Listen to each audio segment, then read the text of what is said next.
ఎగసి ఎగసి పడుటే కాని అలవి కాదెవరికైనా, హరిహర బ్రహ్మాదులైనా అనుభవించక తీరదు.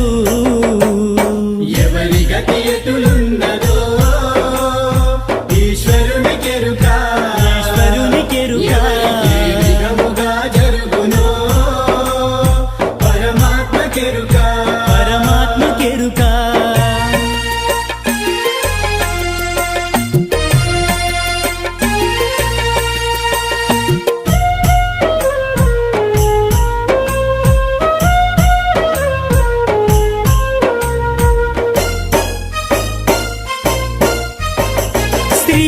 శ్రీమన్నారాయణుండు రాముడుగా అవతరించేను, అతని సతిని రావణుండు